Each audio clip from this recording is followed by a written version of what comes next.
Salam sejahtera, saudara yang kekasih di dalam nama Tuhan Yesus Kristus. Kita akan kembali memikirkan kali ini iman dan pendidikan. Dalam rangkaian beberapa waktu yang sudah pernah kita bicarakan, kita ambil lagi berbagai sisi untuk kita bisa menciptakan kemenangan-kemenangan yang utuh di dalam kehidupan kita. Memberikan sumbangsi sebagai anak bangsa kepada negara lewat pendidikan. Dan menolong anak-anak kita untuk terbentuk menjadi anak-anak yang tangguh, mampu bertanding di kenyataan kehidupan. Saudara, Amsal pasal 8 ayat 33. Amsal 8 ayat 33, demikian firman Tuhan. Dengarkanlah didikan, maka kamu menjadi bijak. Janganlah mengabaikannya. Berbahagialah orang yang mendengarkan daku, yang setiap hari menunggu pada pintuku, yang menjaga tiang pintu gerbangku. Karena siapa mendapatkan aku, mendapatkan hidup, dan Tuhan berkenan akan dia. Tetapi siapa tidak mendapatkan aku, merugikan dirinya. Semua orang yang membenci aku mencintai maut. Hikmat yang digambarkan sebagai dia yang luar biasa, dia yang besar. Dan kita percaya dalam gambaran itu, hikmat itu adalah Kristus Tuhan itu. Gambaran dalam perjanjian lama ini menjadi sangat menyenangkan. Oleh karena itu dikatakan, dengarkanlah didikan, kamu akan menjadi bijak, janganlah mengabaikannya, yaitu didikan dari sang hikmat. Maka bagaimana pendidikan yang seharusnya berkaitan erat dengan pembentukan menjadi gairah dan semangat dalam pendidikan Kristiani? Nah, saudaraku yang kekasih, memikirkan inilah kita penting di dalam kehidupan keseharian kita. Sehingga pendidikan harus menjadi pembentukan dasar di dalam seluruh aspek kehidupan anak. Entah itu intelektual, entah itu mental, entah itu moral, spiritual, dan wawasan tentunya. Iya, sehingga seluruh pembentukan itu membentuk dia. Sehingga ada satu form yang terbentuk di dalam diri anak ini yang paling penting. Ya, ada satu bentuk, ada satu pola, ada satu form. Nah, kalau ini tidak ada, tentu ini akan menjadi sangat menggelisahkan. Kalau tidak ada, tentu ini akan menjadi sangat mengerikan. Nah, oleh karena itulah pembentukan ini menjadi sesuatu wujud yang harus dibentuk secara utuh dalam garis, aturan main, jangka waktu, dan segala sesuatu yang berkaitan dengannya. Ada formnya. Ya, orang bilang kurikulum dan lain-lain sebagainya. Lalu kemudian dia juga membutuhkan apa yang kedua yang kita sebut arah. Mau kemana, mau bagaimana di dalam pelaksanaannya. Sehingga seluruh menyangkut hal-hal ini menjadi bagian-bagian yang dipikirkan. Saya sudah pernah membicarakan misalnya bagaimana kurikulum Kristen, sekolah Kristen, begitu ya, guru Kristen dan seterusnya. Oleh karena itu murid-murid yang harusnya dijadikan subjek dalam sekolah itu, bukan objek. Kalau murid dijadikan objek, ini akan menjadi sesuatu yang sangat mengerikan. Kegagalan pembentukan karena memang seringkali siswa itu atau murid itu dijadikan objek. Objek untuk mendapatkan uang, objek untuk memperoleh keuntungan, objek kadang-kadang untuk melampiaskan kejengkelan, objek untuk bagi guru menemukan dirinya sebagai orang yang superior, yang hebat, yang harus ditakuti, dan seterusnya. Tragis. Sehingga kita tidak menciptakan pembentukan apapun, bahkan sebaliknya merusak apa yang sudah ada sebagai bentuk awal ketika mungkin dia di rumah, sudah dibentuk oleh orang tuanya, malah rusak di sekolah. Nah, saudara-saudara, ini akan menjadi satu dosa yang sangat mengerikan di dalam hidup pendidikan. Oleh karena itulah membentuk anak-anak itu menjadi satu pembentukan yang sangat penting. Menjadi sebuah tuntutan yang tidak bisa diabaikan. Sehingga pendidikan harus menjadikan anak itu pertama subjek yang akan dibentuk. Dia bukan objek. Nah, di dalam bagian seperti ini guru-guru dituntut, sekolah-sekolah Kristen dituntut untuk mampu menempatkan murid sebagai subjek yang akan dibentuk. Sehingga di dalam proses pembentukan, di mana murid itu adalah subjek bukan objek, dia harus diberikan nilai-nilai, dia harus diberikan penghargaan. Dia adalah subjek bukan objek, maka murid juga harus diperhatikan, dilibatkan. Ini menjadi sangat penting. Ya, sehingga misalnya kalau kita masih mendengar ada apapun namanya dengan semangat perpeloncoan begitu ya, menguji mental orang baru akan digini akan digitu, lalu akhirnya menjadi korban bahkan sampai kepada kematian. Ini kan cara berpikir yang sangat memalukan. Itu bukan pendidikan. Mental menjadikan siswa objek sangat nyata di sana. Sehingga senior-senior menjadikan para junior sebagai objek dari permainan mereka, game mereka. Bodoh amat kalaupun sampai akan jadi korban. Karena memang mereka dibesarkan dengan semangat dan mental seperti itu. Maka objek menjadi korban daripada subjek. Padahal siswa harus dilakukan, murid harus diperlakukan sebagai subjek yang berhak mendapat perhatian atau apapun namanya. Karena memang murid adalah yang mau dibentuk, bukan dieksploitasi. Sehingga sikap-sikap seperti ini, saudara yang kekasih, harus penting dibangun. Bagaimana kita mau mengharapkan sebuah generasi, sebuah perubahan, omong kosong itu. Kalau kita memperlakukan murid sebagai bahan uji coba, dieksploitasi. Dia tidak lagi dihargai sebagai subjek.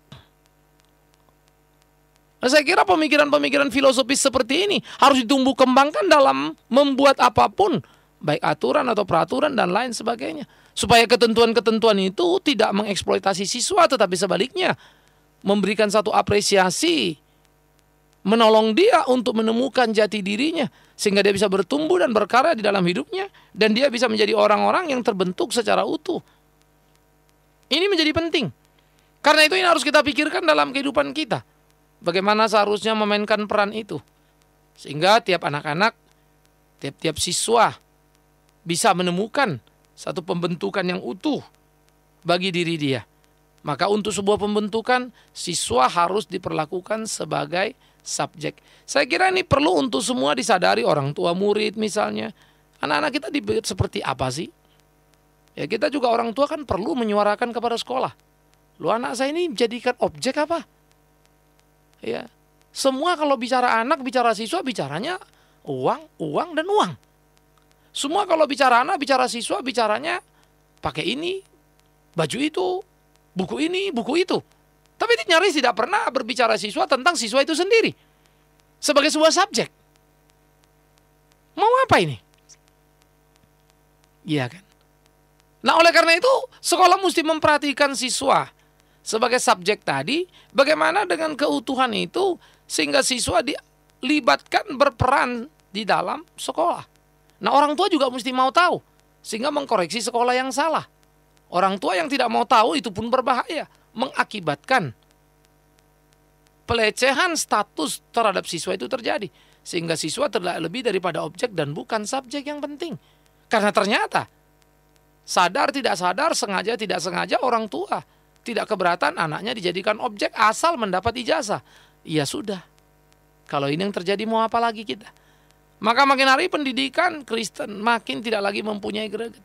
Pendidikan Kristen makin kacau, pendidikan Kristen makin kehilangan arah, pendidikan Kristen makin menakutkan. Nah, jadi saudara, didiklah siswa itu sebagai subjek. Orang tua pun harus tahu akan posisi anaknya sebagai subjek di dalam sekolah. Ya, maka sebagai subjek, anak itu berhak untuk mendapatkan kesempatan mengekspresikan perasaannya, mengekspresikan pendapatnya yang bisa ditampung dalam kurikulum tertentu atau mata pelajaran tertentu, kan begitu. Ya, sehingga mereka didengarkan. Sekolah Kristen yang sehat pasti akan melakukan itu. Sehingga anak-anak betul-betul dinamikanya bertumbuh pada dirinya. Sehingga kelihatan betul-betul bagaimana anak-anak itu semakin hari semakin percaya diri, menghargai diri gitu ya. Dan mereka pun akhirnya belajar untuk tahu diri. Dan karena mereka dilatih mengukur diri. Sehingga mereka tidak menjadi biang keributan, kekacauan, dan seterusnya. Nah, ini penting sekali. Karena percaya diri, mereka menghargai diri. Mereka siap menghadapi berbagai kompetisi. Tanpa harus menjadi jago kandang.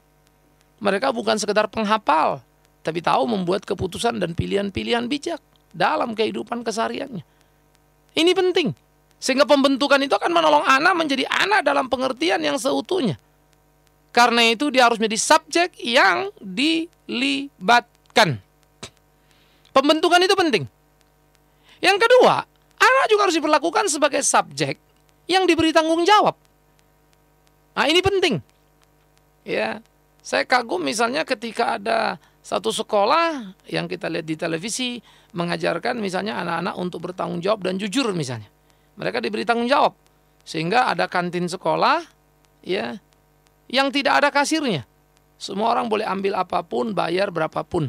Sehingga dengan demikian anak-anak itu diajar untuk bertanggung jawab. Mereka memang subjek yang harus jujur. Wah, pasti ada yang nggak jujur ini. Bisa jadi ya. Tapi biarlah teman yang lain melihat yang lain. Sehingga dalam hal itu mereka mulai melihat orang ini nggak jujur. Orang ini nggak baik. Maka dia menegur temannya, kamu nggak boleh begitu kan gitu.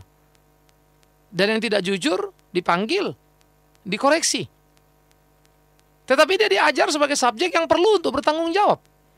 Bukan sekedar bertanggung jawab misalnya terhadap PR-PR sekolah begitu ya. Itu tentu salah satu. Tapi bukan satu-satunya, karena itu memang berkaitan erat dengan besok dia dapat nilai apa enggak, dan seringkali dikerjakan karena ketakutan nilainya jelek. Bukan karena rasa tanggung jawab. Ini repot lagi. Nah, karena itu menumbuhkan tanggung jawab tadi menjadi penting. Ya, bagaimana anak-anak itu sebagai subjek yang dilibatkan, tetapi juga subjek yang diberi tanggung jawab, sehingga pembentukan mentalitas yang kuat pada diri anak menjadi semakin luar biasa.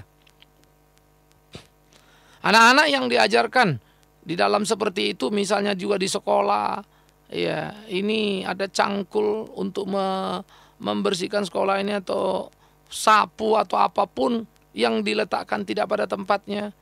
Mereka dilatih untuk bertanggung jawab.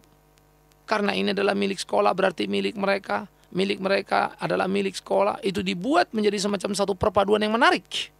Saya kira ini akan menolong anak-anak kita dalam banyak aspek, bukan saudaraku yang kekasih. Nah, kadang-kadang di rumah kita juga tidak latih sih ya. Orang tua seringkali tanpa sadar merusak anak juga. Sehingga anak seringkali tidak disuruh bertanggung jawab pada apa yang dimilikinya. Ya.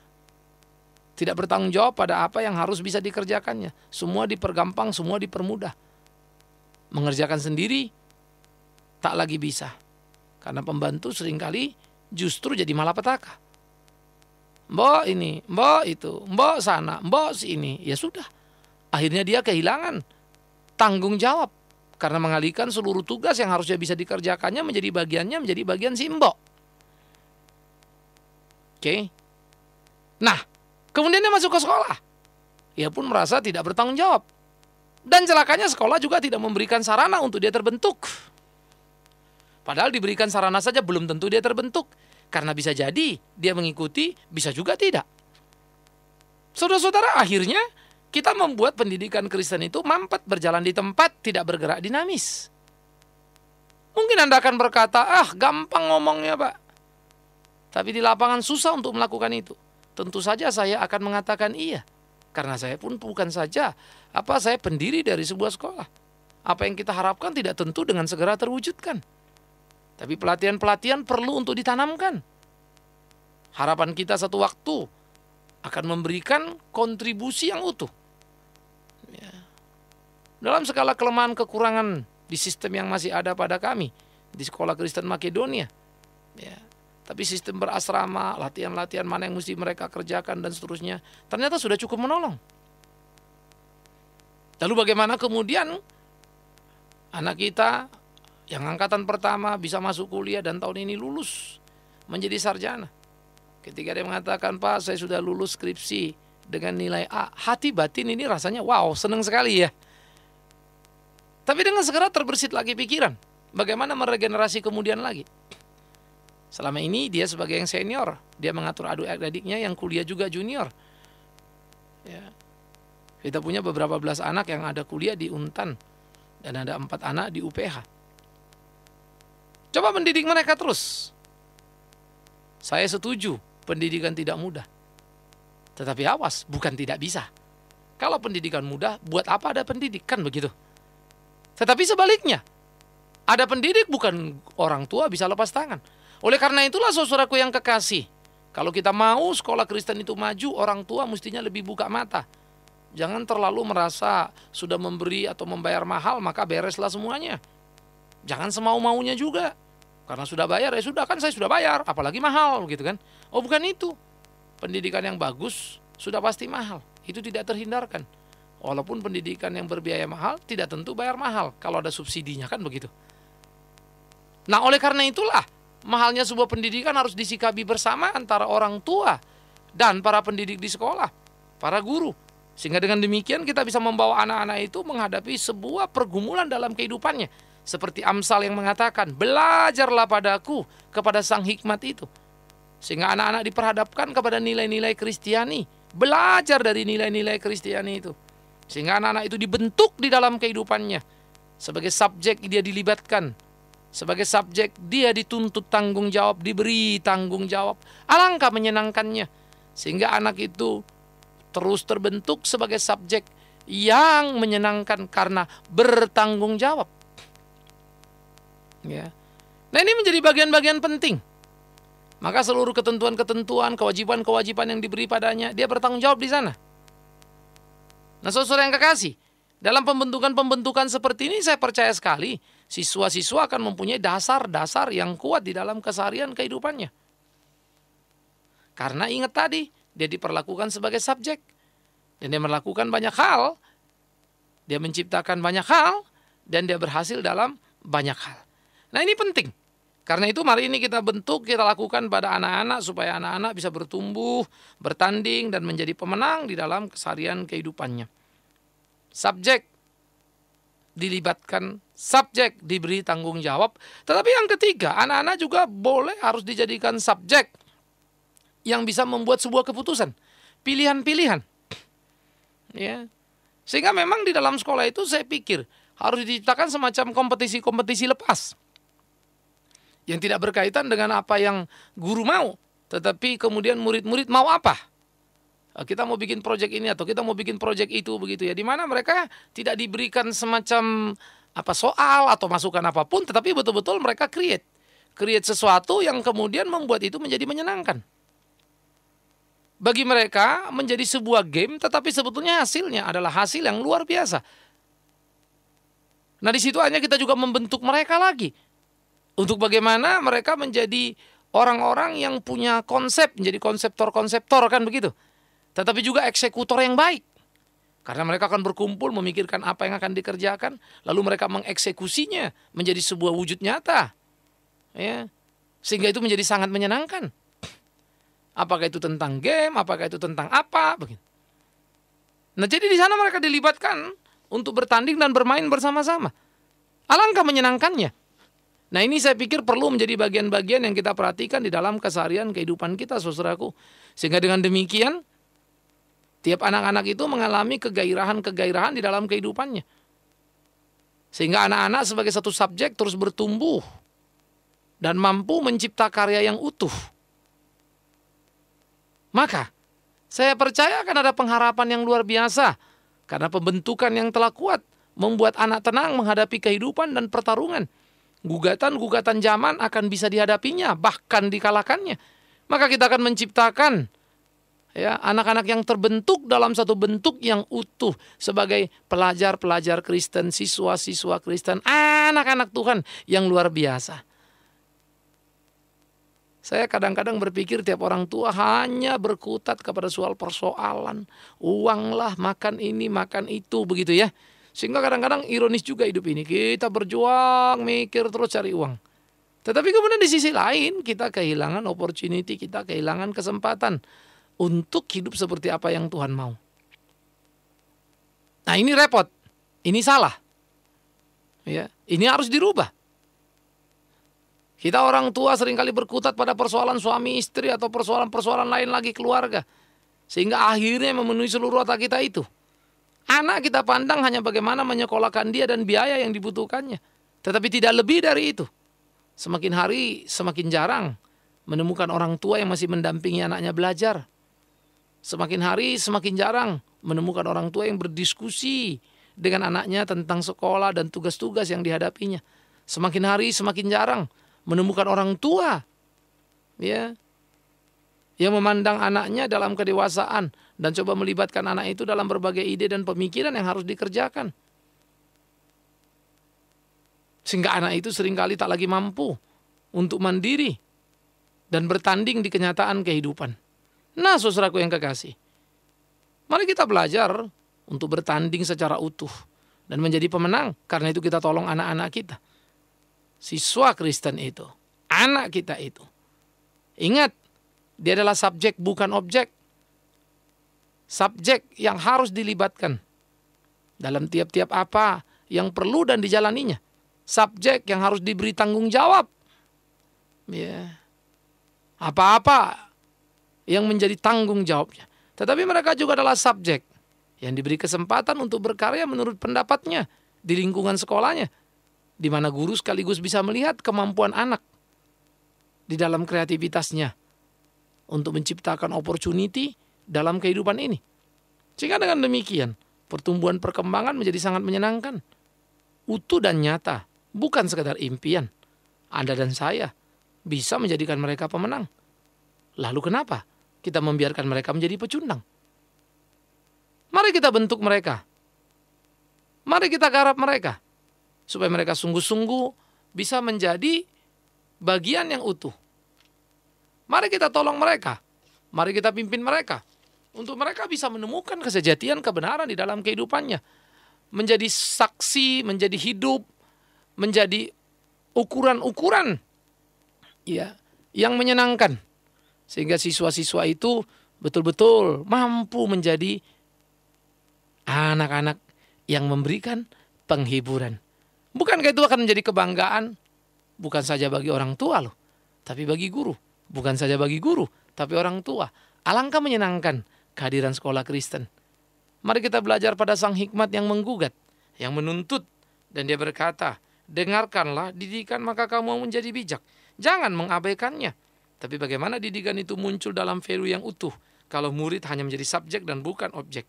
Biarlah anak-anak itu mengalami kebahagiaan karena mendengarkan kepada nilai-nilai kata yang penting. Bagaimana mereka dari hari ke hari taat untuk memperhatikan. Sehingga mereka memperoleh kehidupan dan Tuhan memperkenan mereka. Kiranya itu menjadi bagian yang menginspirasi kita bersama dalam menolong anak-anak kita menggapai kemajuan demi kemajuan untuk menjadi seperti apa yang kita impinkan. Tuhan kiranya menolong saudara dan saya. Untuk orang tua sekali lagi mau memperhatikan anak-anak yang sekolah. Tak sekadar menuntut mereka begini dan begitu, tapi juga melihat berbagai aspek supaya anak-anak bertumbuh. Untuk guru-guru tak lagi mengeksploitasi siswa, sekedar memberikan PR begini dan begitu supaya kita bisa ke sana dan ke situ. Sungguh tak bijak. Mendidik memang sebuah perjuangan. Tak pernah mudah. Tapi ingat, mendidik adalah kemenangan yang sangat menyenangkan. Karena kita bisa memberi masa depan pada anak-anak didik. Tuhan menolong kita, Tuhan memberkati kita. Selamat menjadi pendidik yang sejati. Dan orang tua yang sejati pula. Amin. Mari kita berdoa. Ya Tuhan, kami bersyukur, kami berterima kasih. Kami berdoa supaya Tuhan terus menolong memimpin kami di kehidupan kami. Sehingga kami sungguh-sungguh bisa menjadi orang-orang yang tangguh dalam hidup ini. Dan membawa anak-anak kami menjadi anak-anak yang bertumbuh. Biarlah mereka boleh menjadi subjek di dalam proses pendidikan yang mereka jalani di sekolah. Dan kami, baik sebagai pendidik mau orang tua, terlibat bersama-sama untuk bahu-membahu menolong anak kami. Menemukan kesejatian mereka sebagai subjek yang terlibat di dalam belajar, mengajar di sekolah, yang bertanggung jawab dan harus berkreasi. Sehingga dengan demikian anak-anak kami tangguh menghadapi berbagai kemungkinan dalam hidup ini. Terima kasih ya Bapa di surga, kepadamu kami berdoa dan berserah. Demi Yesus Tuhan kami naikkan doa ini. Amin.